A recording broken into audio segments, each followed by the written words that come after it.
Hello and welcome to our presentation. We are Group 5 and today we are going to talk about the three different business archetypes. We're going to explain them individually and we're going to use a real world example in order to provide some evidence and make it a little bit easier to understand their role and what they mean. At first, I'm going to explain the business model of the platform-based archetype. Then we're going to talk about the circular one, and at last about the community-based one. Thereafter, we are going to have some questions and see if everybody understood everything. So at first, the business concept known as platform-based model is used to facilitate transactions between two or more independent parties. Those are often the producer and the consumers, and it's used to create value. And usually, the producer will sell something. In our case, I'm using Gorilla as an example. It is a online-based company. They have an app and they function as an online-based supermarket. And they work as a retailer. They buy everything in bulk from the producer and sell it to the consumer. This method focusing on helping to facilitate interactions across a large number of participants, and they are used in order to reach as many customers as possible in order to build a big customer base. Gorilla itself tries to always scale up their business and reach as much people as possible. Usually, they don't sell too much at a time, so that's why they try to make it up with quantity in sales. Gorilla strives to make as much sales as possible, and these are usually short-term transactions, the meaning it's a direct sell from Gorillas, the company, the retailer, to the end consumer. The company is founded on an app that has been introduced in Germany and Berlin in 2020. It has been one of the fastest growing companies in Germany ever to reach 1 billion as an evaluation. And their method by using the platform based model is to build warehouses everywhere in the cities that they operate in. This will help them to shorten the delivery time because they are usually never further away from a customer than 2 kilometers, which allows them as one of the only companies to deliver their products in usually less than 10 minutes.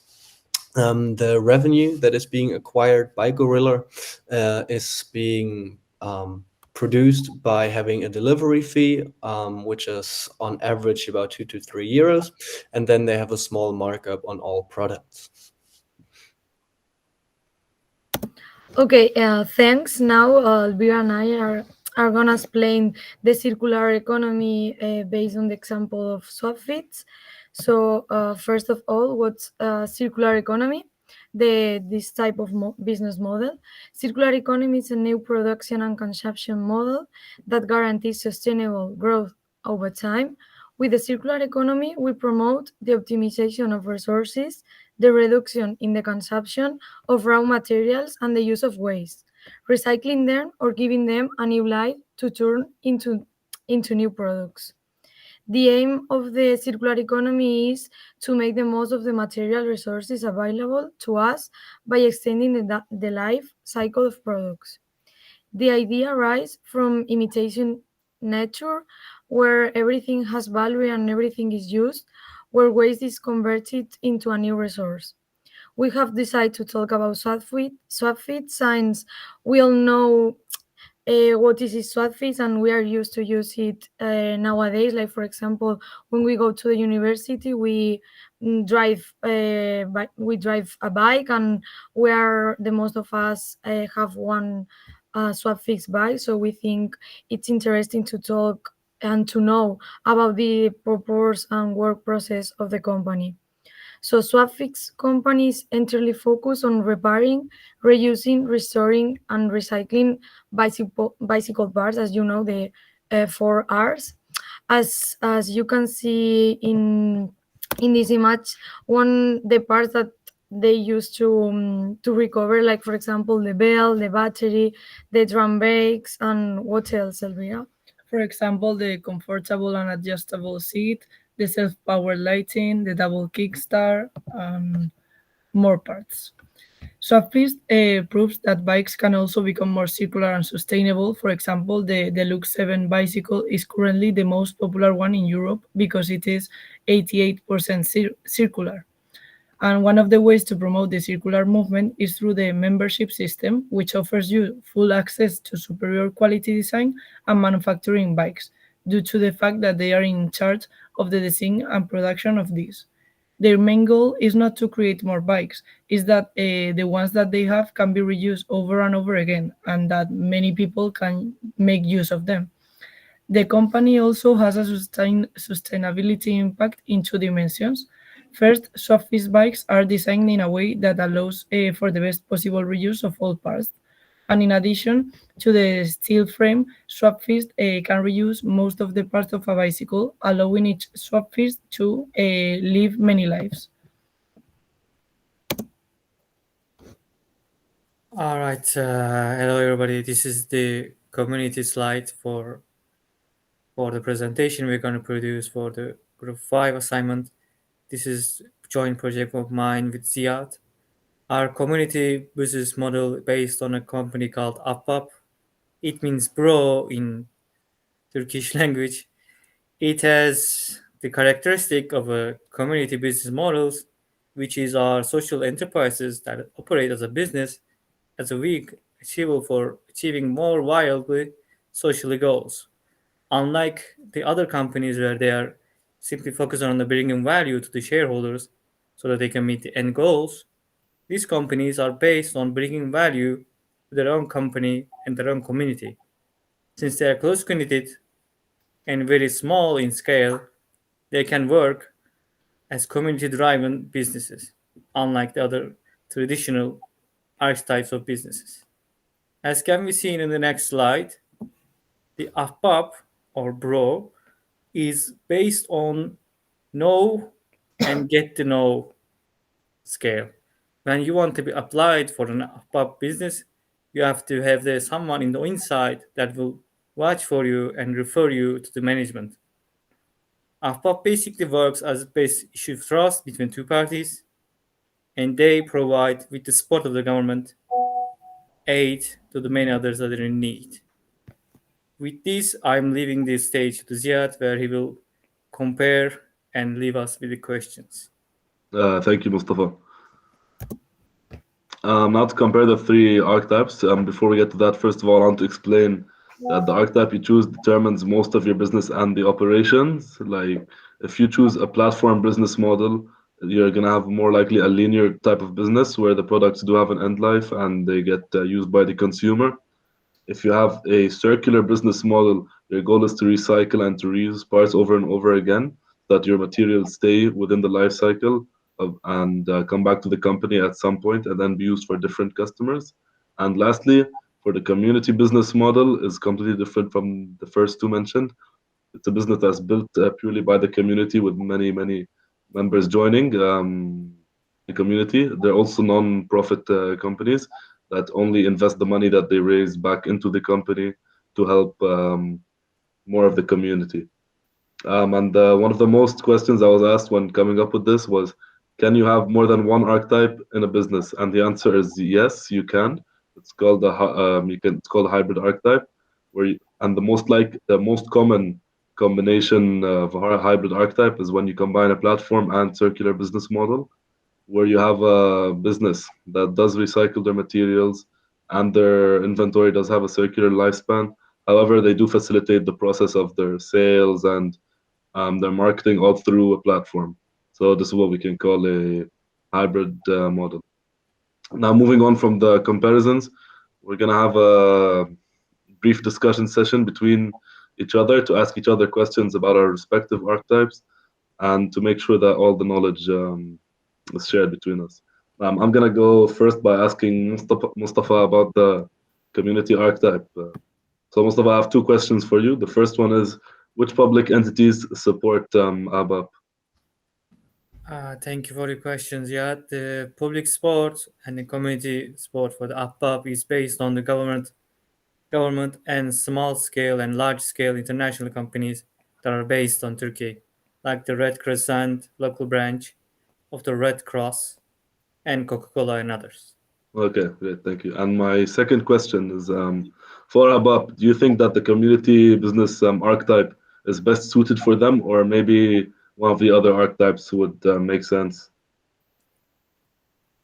For them, the business archetype is the community because the other archetypes requires investment, corporate structure, and all the other bells and whistles that will require a solid firm on the ground. And this requires a branch of trust between those who will receive aid and those who wants the aid. This allows AFPAP to get rid of all those shackles and allow them to present themselves as one of the members of the community, so Okay, they can be seen as much more trustworthy. yeah, thank you, Mustafa. And that's it for my questions. Okay, I would like to then ask a question to the Chris. Chris, you mentioned, let me check my notes for 1 second here, that there are no products is going to waste. How do you make sure that there is no product that is going to the waste? Okay, that's interesting question. Okay, when people sign their rental contract with Subfist, they are warned that if they don't return the bicycle after the contract has expired, they have to pay a penalty. So that's how we will return the bicycle. I understand, thank you. And I have one more question for Elvira. Elvira, do you think that you can apply a circular economy in your daily life? I think yes. For example, by repairing devices, clothes, and shoes. That is a very common thing that we all have. And as well as organizing recycling at home and making responsible consumption. All right, thank you for your answer. I have no more questions. Leaving the stage to Okay. you. Now I want to ask Tim about platform. Is the means of transport you use, home delivery, sustainable? Thank you for that question. In our case of Gorillas, it is because the company has their own warehouses, and in regards to other companies that are in the same industry, like Flink or so, they hire external workers, but Gorilla only hires their own workforce, though, so they're all long-term employees, and the company itself hands out bikes to the employees. Usually those are e-bikes, so they can just travel with those, and also because they have their own facilities, so the warehouses, which are usually not further away from the customer than 2 kilometers, it is an easy distance to travel with such a bike. So in that case, they are definitely sustainable in their transport methods. But there are also other companies. For example, if you think about Groningen or so, sometimes you order a pizza that gets delivered by car. In Groningen, that's probably not the case so often, but when I consider my hometown, Hamburg, that is usually the case. So it depends on the company. But good question. Thank you. Okay, Tim, if you don't mind, I have another question for your business model archetype. Will you say that Gorillas can have an hybrid business model?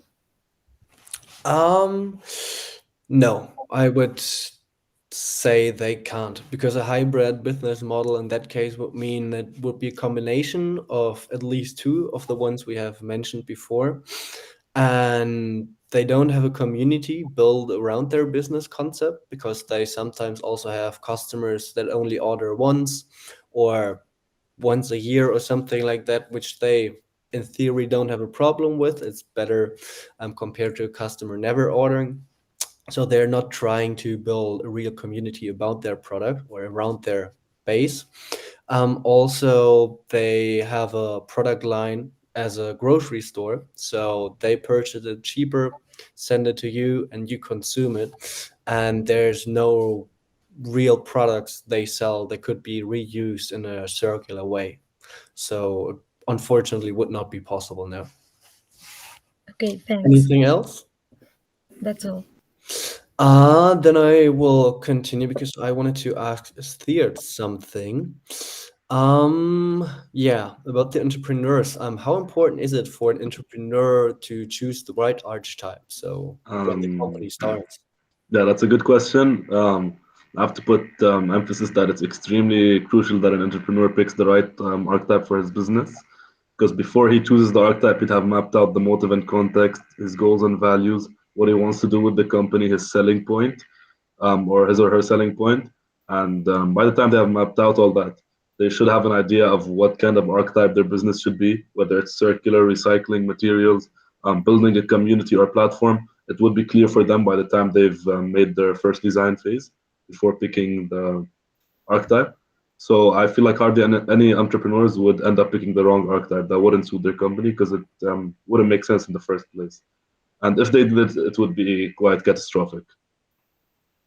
Does that answer your question? Totally, yeah, and emphasize the importance of the archetypes. For me, I'm done. I don't have anything to add. Any one of you? No. In that case, that concludes our presentation. Thank you, everyone, for participating and listening. Yeah, thank you. Very much. Thanks. Thanks. Bye.